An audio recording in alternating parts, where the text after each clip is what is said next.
Hai semuanya, perkenalkan, nama saya Clarissa Juwita Maharani Rozikin dengan NIM 2022 0710 14114.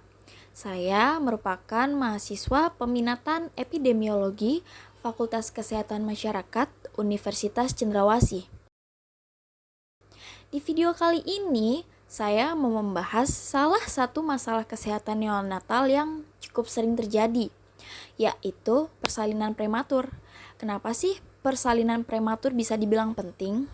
Karena bayi yang lahir prematur mempunyai risiko tinggi untuk mengalami berbagai masalah kesehatan. Bayi yang lahir sebelum waktunya sering mengalami banyak tantangan, mulai dari gangguan pernapasan, suhu tubuh yang belum stabil, sampai risiko infeksi. Nah, karena itu penting banget nih buat kita tahu apa aja penyebabnya, risikonya, dan yang paling penting gimana sih cara pencegahannya. Persalinan prematur merupakan proses kelahiran yang terjadi sebelum usia kehamilan mencapai 37 minggu. Normalnya, kehamilan berlangsung sekitar 40 minggu. Jadi, kalau bayi lahir terlalu dini, terutama sebelum minggu ke-37, maka ia disebut sebagai bayi prematur. Semakin awal bayi lahir, semakin besar juga risiko ia mengalami berbagai masalah kesehatan karena organ-organnya seperti paru-paru, otak, dan sistem pencernaan belum berkembang sempurna. Bayi yang lahir prematur bisa mengalami kesulitan bernapas, kesulitan makan, gangguan pengaturan suhu tubuh, hingga risiko infeksi yang lebih tinggi. Oleh karena itu, sangat penting untuk memahami apa saja faktor yang bisa menyebabkan persalinan prematur dan juga bagaimana cara mencegahnya. Tidak semua bayi prematur berada di tingkat risiko yang sama. Persalinan prematur dibagi menjadi beberapa kategori berdasarkan usia kehamilan saat bayi lahir. Yang pertama, ada prematur ringan, yaitu 34 sampai dengan 36 minggu. Kemudian prematur sedang, yaitu 32 sampai dengan 34 minggu. Kemudian sangat prematur, yaitu 28 sampai 32 minggu, dan yang terakhir adalah ekstrem prematur, yaitu kurang dari 28 minggu. Semakin dini bayi lahir, maka semakin tinggi resiko komplikasi yang bisa terjadi. Bayi yang lahir di bawah 28 minggu misalnya, biasanya memerlukan perawatan intensif di NICU selama berminggu-minggu atau bahkan berbulan-bulan. Setelah kita tahu apa itu persalinan prematur, selanjutnya kita akan bahas apa saja yang menjadi penyebab atau faktor risiko persalinan prematur. Dalam dunia kesehatan, kita menyebut hal-hal yang memengaruhi terjadinya persalinan prematur ini sebagai determinan. Nah, determinan persalinan prematur bisa berasal dari banyak sisi, baik dari ibu, janin, lingkungan, maupun kondisi medis tertentu. Beberapa faktor yang sering dikaitkan dengan persalinan prematur antara lain usia ibu saat hamil. Usia ibu saat hamil sangat memengaruhi resiko kelahiran prematur. Ibu yang hamil pada usia remaja kurang dari 20 tahun atau usia lanjut lebih dari 35 tahun cenderung menghadapi risiko komplikasi kehamilan yang lebih tinggi. Pada usia remaja, organ reproduksi belum sepenuhnya matang dan kondisi psikologis belum stabil yang dapat meningkatkan risiko tekanan darah tinggi, anemia, dan infeksi. Semuanya berkontribusi terhadap prematuritas. Sebaliknya, pada usia yang lebih tua, kemungkinan ibu mengalami gangguan kesehatan kronis seperti hipertensi dan diabetes meningkat, yang juga meningkatkan risiko kelahiran sebelum waktunya. Yang kedua adalah status gizi ibu hamil. Status gizi ibu hamil merupakan faktor kunci dalam menentukan kesehatan janin dan kelancaran kehamilan. Ibu yang mengalami kekurangan energi kronis, anemia, atau defisiensi zat gizi mikro seperti asam folat, zat besi, dan kalsium memiliki risiko lebih tinggi mengalami kelahiran prematur. Gizi yang buruk dapat melemahkan fungsi plasenta, menghambat pertumbuhan janin, serta mengganggu perkembangan organ-organ penting. Selain itu, berat badan ibu yang terlalu rendah atau terlalu tinggi juga dikaitkan dengan meningkatnya risiko komplikasi saat hamil dan melahirkan. Yang ketiga adalah riwayat kelahiran prematur sebelumnya, yang juga merupakan indikator penting.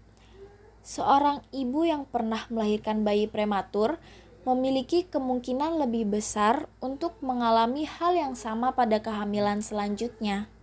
Hal ini bisa disebabkan oleh faktor genetik, kelainan struktural pada rahim atau serviks, atau penyakit yang belum tertangani dari kehamilan sebelumnya. Oleh karena itu, ibu dengan riwayat ini perlu mendapatkan pemantauan kehamilan yang lebih intensif agar risiko dapat diminimalkan.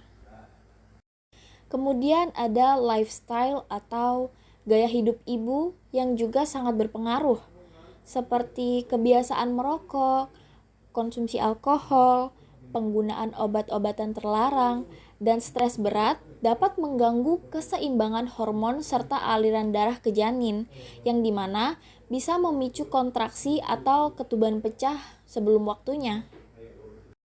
Faktor risiko yang selanjutnya, akses terhadap pelayanan antenatal care yang sangat memengaruhi deteksi dini dan penanganan faktor risiko selama kehamilan. Antenatal care yang baik memungkinkan tenaga kesehatan untuk melakukan pemeriksaan rutin, memberikan edukasi, dan menangani komplikasi sejak dini. Namun, dalam kenyataannya, masih banyak ibu hamil di daerah terpencil atau yang berasal dari kelompok marginal tidak mendapatkan layanan antenatal care yang memadai. Hal ini bisa disebabkan oleh faktor jarak, biaya, kurangnya fasilitas kesehatan, atau rendahnya tingkat pendidikan dan kesadaran tentang pentingnya antenatal care. Dan yang terakhir adalah keberadaan penyakit pada ibu. Contohnya seperti hipertensi, diabetes, infeksi saluran kemih, atau penyakit kronis lainnya dapat menyebabkan kondisi kehamilan yang tidak stabil, sehingga dokter mungkin harus memutuskan untuk mengakhiri kehamilan lebih awal demi keselamatan ibu dan janin. Semua faktor ini saling berkaitan dan juga berkontribusi terhadap meningkatnya risiko persalinan prematur. Selanjutnya, kita akan melihat prevalensi angka kasus terjadinya persalinan prematur di Indonesia dan juga di dunia. Menurut WHO, 13,4 juta bayi lahir prematur pada tahun 2020.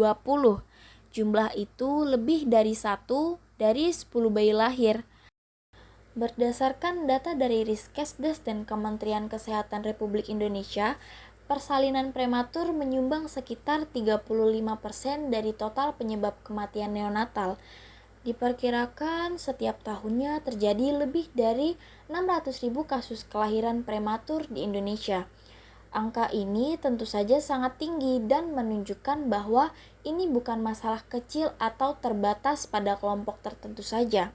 Persalinan prematur bisa terjadi di desa maupun di kota, pada ibu usia muda maupun tua, dan seringkali terjadi tanpa tanda-tanda yang jelas sebelumnya.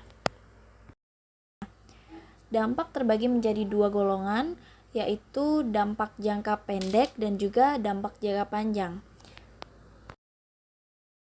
Dampak jangka pendek yang dialami oleh bayi, yang pertama adalah gangguan pernapasan. Hal ini disebabkan oleh paru-paru bayi yang belum berkembang dengan sempurna. Oleh karena itu, bayi prematur sering mengalami kondisi yang disebut respiratory distress syndrome atau yang biasa kita sebut dengan RDS. Bayi akan kesulitan bernapas dan sering membutuhkan alat bantu pernapasan seperti ventilator. Yang keempat, ada risiko infeksi tinggi. Sistem kekebalan tubuh bayi prematur bisa dibilang masih sangat lemah. Mereka akan lebih rentan terkena infeksi, baik dari lingkungan maupun dari prosedur medis.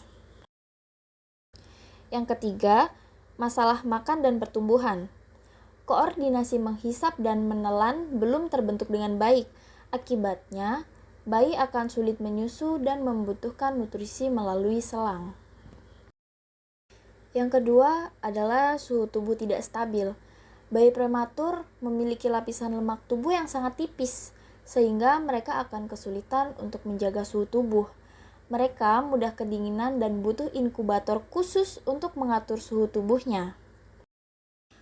Kemudian ada juga dampak jangka panjang. Yang pertama yaitu keterlambatan bicara, keterlambatan motorik, dan juga keterlambatan sosial. Yang kedua ada risiko lebih tinggi mengalami gangguan penglihatan, pendengaran. Yang ketiga ada cerebral palsy. Dan yang keempat adalah kesulitan belajar di usia sekolah.